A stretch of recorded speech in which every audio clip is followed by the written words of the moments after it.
Okay, so if you follow us on our YouTube, you'll see a bunch of interviews, and what we use these interviews for, we use them as a way to keep you guys updated who might subscribe to us on our page or just go check out the SoundCloud and want to stay updated.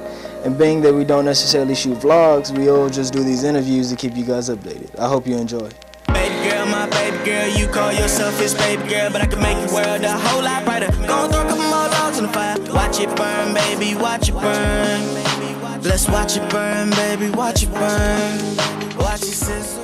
It bothers me a lot most of the time, I guess, but I guess the easiest way to explain it is being that I'm not Kanye West, or I'm not Jay-Z, Drake, or Beyonce, and I'm not on that level. I just understand that it takes time for people to understand it and for people to respect it, especially when it's something new, because just as humans, naturally, we're afraid of things new, or we're not used to things that go against our natural beliefs. And so I understand when people don't necessarily take to it at first, but over time, I expect to see growth and hope that people gravitate towards the music and the art, and the time that we put into it, I hope that's respected as well.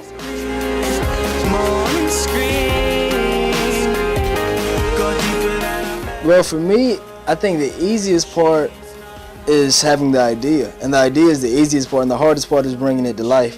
Especially if I'm producing, being that I'm new to that, it's really hard bringing the beats that I hear in my head to life. Or vocally, since I'm not that great of a singer right now, it's hard to bring the melodies and the vocals that I imagine in my head to life. Versus where with me and rapping, it just kind of comes naturally at this point, since I've been doing it for so long. So I guess it'd be like the easy part is the imagination and the idea part, and the hard part is bringing it to life and having everything sound perfect, being that we do all our engineering, mixing and mastering as well. I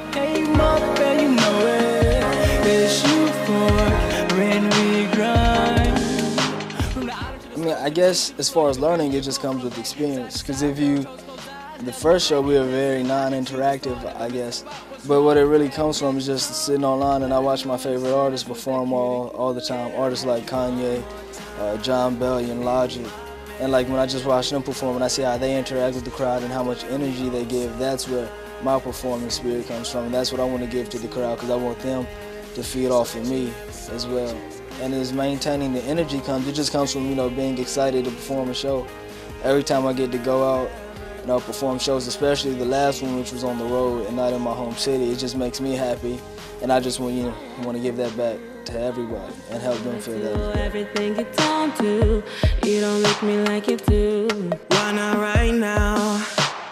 Ain't no time better than the present. We clash. We haven't clashed in a while, but normally when we clash, it's not really over the song itself, it's mainly over the engineering, because that's an art as well, as far as getting that to sound perfect, as far as adding distortion and whatnot to that. But as far as like us clashing, it's not really, because we've been doing this so long and we understand what we can do as artists separately and what we do together as artists.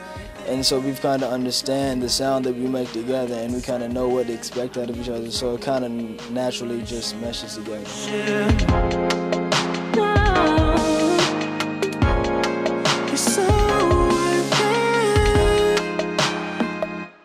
Can I have you one more time in my bed with your legs wrapped around me oh so tight, and your hands in my hands, scratching ever so gently, more